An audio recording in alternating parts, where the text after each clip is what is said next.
Alright, so about an hour ago at E3, Ubisoft announced officially Assassin's Creed Odyssey. We are kind of time traveling backward. Michael got to go to Ubisoft recently in Canada to try out the game for about 5 hours, but it's been embargoed. We can finally publish this video. Michael, what are some of the key strokes of Assassin's Creed Odyssey that people might want to know? There are two things that stood out to me. They're going all in on being an RPG. Now we got a little bit of that in Origins with like how the gear works out and combat and stuff, but they're going all in with branching dialogue, almost like Mass Effect, and quest structure very much like Witcher 3. Kira's right. Taking them head on would be suicide. Sailing here was suicide! Right now, my men are on the beach. That's where I'll be!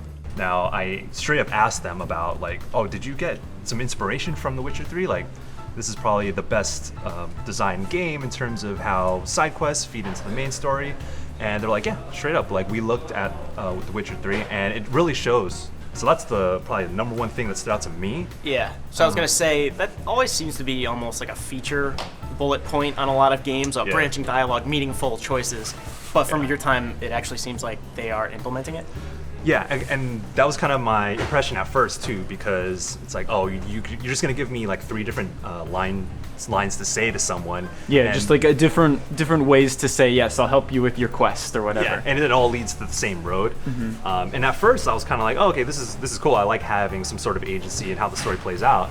And then, and also, what I realized is that they do affect later on down the line. Like, so there's dialogue choices that you, like what you say to people, but also what side quests you actually take on and finish, and how you finish them.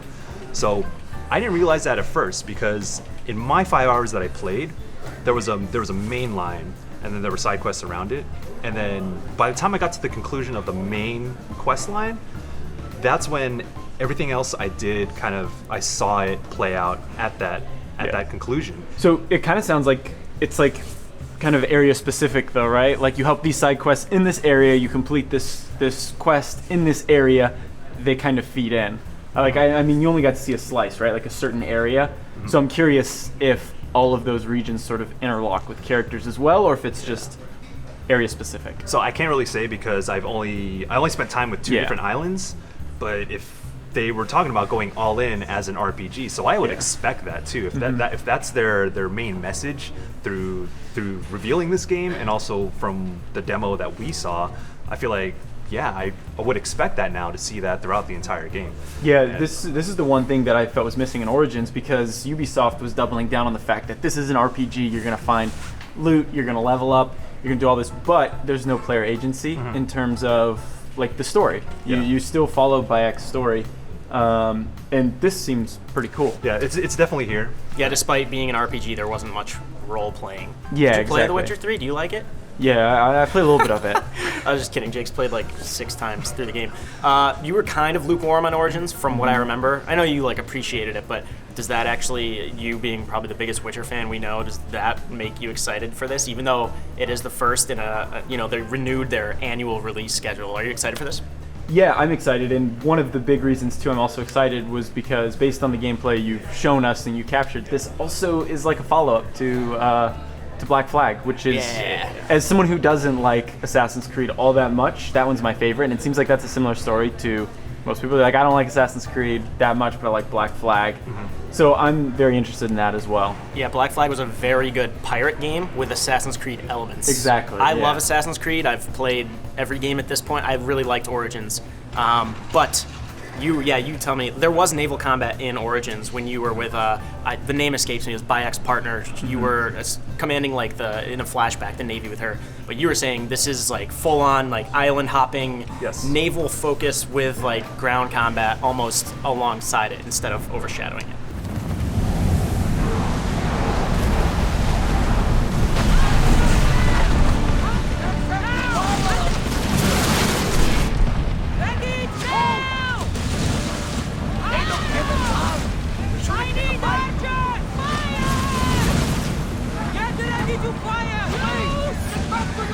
So Black Flag was like these long stretches of nothing. Does it feel more compressed this time, or are there like giant expansive seas with like an island with a palm tree on it?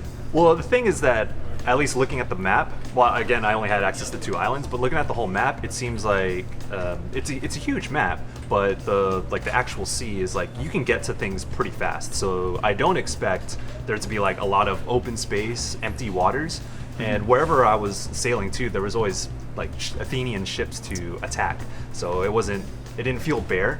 And instead, so with Origins, a lot of the main thing for me is there was a lot of just desert and there's like nothing to do, which is fine because it's thematically fitting, I suppose.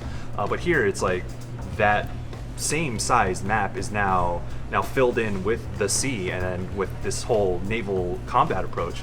And there's, at least from what I've saw so far, is that this naval combat is a lot like Black Flag, where you're boarding ships after you take them down and you're getting loot, and there's missions tied to that. So I would expect at least them to fill up the seas with fun and interesting things to do. And again, from my 5-hour demo, like I see it, but I just want to make sure that that's perpetuated throughout the game. Yeah. Did you care much for Origins? Did you play much of it?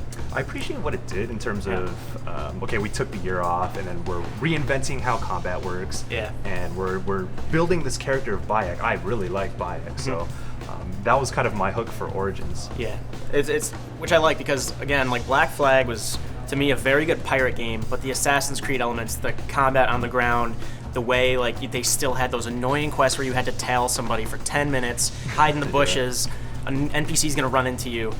That stuff, the vestigial old Assassin's Creed stuff annoyed me. The idea of a new Black Flag-ish naval-focused game with actual really good Assassin's Creed stuff attached to it sounds unreal, and I'm actually really happy they're going in this direction. Yeah. Another thing too, who do you play in this game?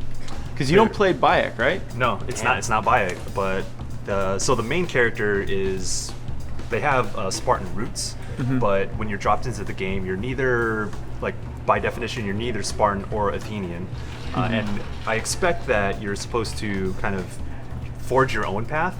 But at the outset, you either choose the male or female version of the same character. So it's kind of like that Mass Effect male shepherd and female shepherd. Yeah. Like their lines of dialogue are the same. The delivery obviously is going to be different because of different voice actors. I was hoping when the smoke clears we could find somewhere quiet.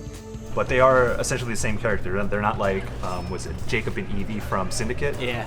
Yeah. Oh, so they're not both like in the story? No. It's like you pick one and that's it. It's one or the other. That'd be interesting. I'm curious how they're gonna do that with like, I guess Assassin's Creed lore. Like, I wonder how that'll fit in. But I mean, I feel like Assassin's Creed lore is already like a mess. Like only a couple people have really can nail it down. It's a less complicated timeline than the Zelda games. Yeah, it's something that I don't think about when I play an Assassin's Creed game. So did they say anything what's going on historically at this point? So this is a prequel to Origins, right? Well, the modern day story is a continuation with Layla. With all the Abstergo stuff? Yeah, so it's a continuation of that in the present day. Okay. But, I mean, in terms of the theme with the ancient Greece, obviously that's before what happened in Origins. Which would put this at the very beginning of the timeline, because Origins was the earliest one. This is like before hella Origins. So there's like not even the Assassin's Creed Origins. Origins. And that's what some this people... is definitely not an Assassin's Creed game. Yeah, and some people are thinking like, oh, is this like maybe the Templars' origin story or something like that? Oh, yeah. But I don't have really any clues as to how this is going to tie into Assassin's Creed as a whole story-wise, because they were very. I mean, of course, you want to keep that under wraps before the game comes out. So honestly, it's one of those things I couldn't care less about. Oh, really? Like I just want to play this. I want to be a Spartan pirate. I don't really care about the Abstergo assassin stuff anymore. I mean, I say I don't. I secretly do. But I actually, the historical stuff. I mean, if they're going for Spartans and they don't somehow touch on Thermopylae, feel like that would be weird. And in that case, this would take place during like the Persians invading the rest of the world and Xerxes like actually playing a part in it. Who knows what's actually going to happen? This is taking place during the Peloponnesian War in like 400 BC. How about that Spartan kick though? Hey, there's a lot of Spartan kicks. I watched the gameplay clip of you just like just enemies lined up in front of you, like wait by the boat, and you just kick one after the other off the boat, and they fly like 20 feet.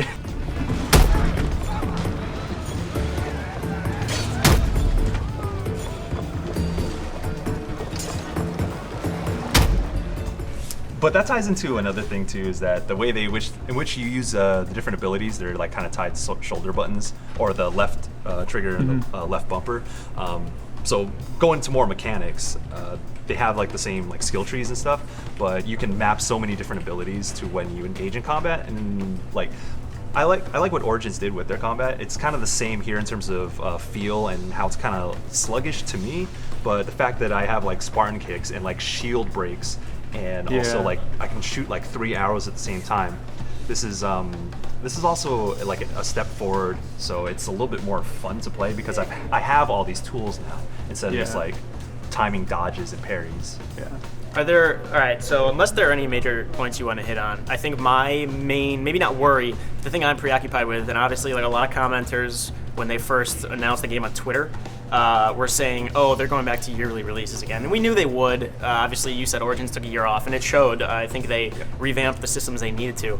You said 5 hours of the game or something over a week or a weekend. Are you coming away from that demo up at Ubisoft excited or overall a little bit apprehensive?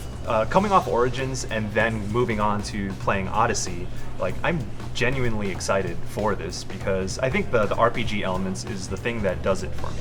Because as fun as it is to explore these historical open worlds, having control of how the story plays out, because that means something to me. And Assassin's Creed's always been like, here, we're gonna package a story for you. Like you are going to see a story unfold, but here you are an active participant. And I believe that Ubisoft can pull it off, especially with this demo where, I decided to let a prisoner live, and I forgave him. It's like, yo, you kill some people, but I think you can be a good person, so I'm gonna let you go. And then in the conclusion, he ends up killing one of my allies in retaliation for some reason. But like, if there's a lot of those moments sprinkled throughout the game, then I'm like constantly like thinking about my decisions. How do I take this quest? How do I conclude this side quest? Because this person might pop up in the main quest, and those type of things excite me. Like you said, all the other ones, like all the Assassin's Creed games, package a story for you that you follow, and having this, I feel like, adds a lot more replay value. Like it's something to talk about. Like, oh, this happened to me. What happened to you? And plus, like you said, also, I think Origins, like while I criticize that game a lot, I think it built a pretty solid foundation that hopefully I don't get sick of too soon, but only time will tell. Yeah, I was excited when they first announced it, but hearing your thoughts on it has put my mind at ease a little bit more. But anyway, we have like 4 days left of E3, so I'll see you guys later. Peace out, man.